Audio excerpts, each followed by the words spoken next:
大家好, I'm Martin, and this is Short Stories, brought to you by the Taichung Keda Language Center.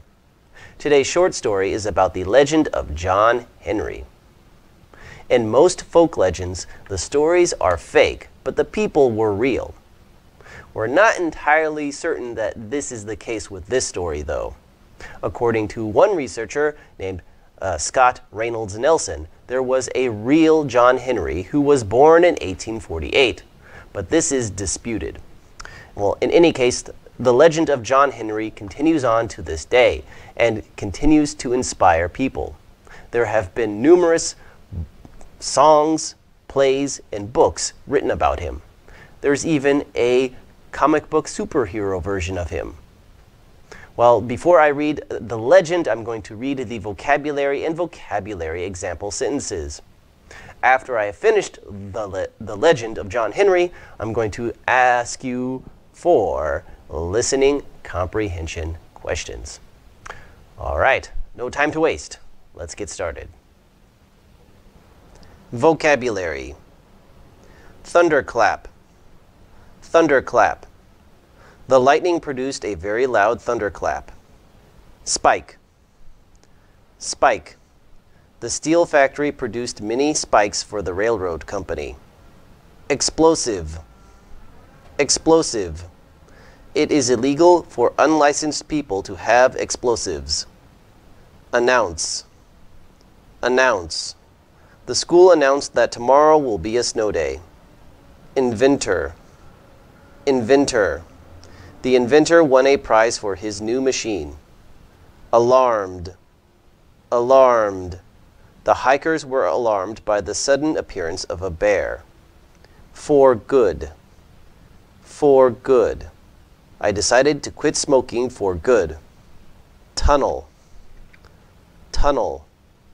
To get to Hualien, we must drive through the Xueshan Tunnel. Now for the story. A long time ago in the Appalachian Mountains, John Henry was born. It was a dark and stormy night. The moment John was born, there was the loudest thunderclap that anyone had ever heard. Everyone in the town knew that this baby was special. Even as a little baby, he could pick up his father's heavy iron tools. His favorite was the hammer. His father taught him how to use all of his tools. By the age of 6, John was working with his father on the railroad. He liked the work so much that he said, "I'm going to be the greatest steel driver that ever lived." A steel driver hammers holes into rocks with a big steel spike. These holes are then filled with explosives so that the railroad engineers can blast through mountains to build the railroad.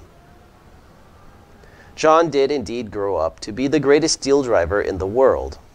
At the age of 20, he was 3 meters tall and weighed over 200 kilograms. He could work so fast that his hammer moved like lightning, and when he struck a steel spike, it sounded like thunder.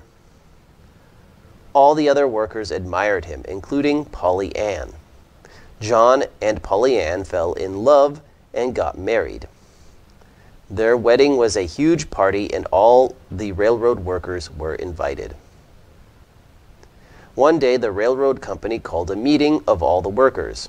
The boss came on stage and announced that an inventor had created a steel driving machine that could do the work of 100 men. The inventor went on stage next to demonstrate the machine. All the workers looked with wide eyes, except for John. He wasn't very impressed at all. Next, the boss announced that the machine would be tested at the Big Bend dig site, and if all went well, the company would replace all the workers with the new machine. All the workers were alarmed. "How will I feed my son?" said one. "How will I pay my rent?" said another. At that moment, John stepped forward. John said, "I can beat that machine." The inventor laughed. "Ha, that's crazy talk," he said. John said, "Let's make a bet. If I can beat your machine, then we all get to keep our jobs and you have to pay us all a bonus. If I lose, then I'll quit the steel driving business for good, and you can have my favorite hammer." The inventor thought for a moment, then agreed. The next day, everything for the competition was prepared. John arrived early and eager to start. The inventor made last-minute adjustments to his machine. At exactly 6 a.m., the boss blew the whistle and the race began. John and his team had to dig a tunnel through the mountain faster than the machine. They had only 1 day to finish. John worked faster than he ever worked before. His bright steel hammer gleamed in the early morning sunlight. The machine was barely able to keep up with him. At one point, the machine had to stop to be refueled, and John got ahead. The workmen cheered, but once the machine was working again, it was moving faster than before. It caught up with John, and by 5:30 p.m., it was slightly ahead. Time was almost out. Polly Ann gave John a cup of water and a kiss for good luck. After that, John worked faster than even he thought possible. At 5:59 p.m., he drilled his last hole, and his team blasted through to the other side of the mountain. John had won. He beat the machine. But when the dust cleared, everyone could see John lying on the ground. John had worked so hard that his heart was worn out. John died competing against the machine. After the funeral, the boss told the inventor to never come near again, and all the workers received their bonus. Each worker contributed a little money to build a statue of John out of steel and placed it over his grave. On it is written, "Here lies John Henry, the greatest steel-driving man." Now for the questions. What did John Henry want to be when he grew up? A steel driver. B, a railroad engineer. C, an inventor. D, Thor. The answer is A steel driver, of course.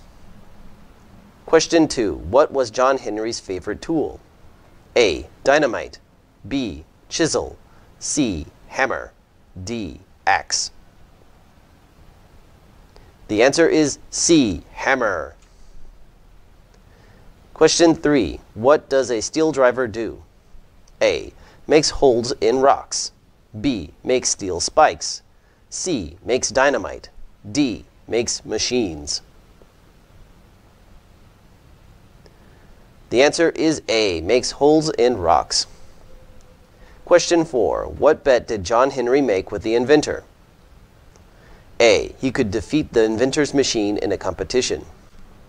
B, he could smash the inventor's machine with his hammer. C, he could eat more pancakes than the inventor. D, he could jump higher than the inventor.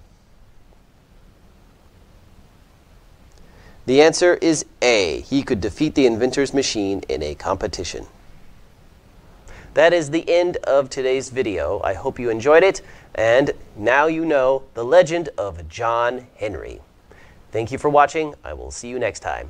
Bye-bye.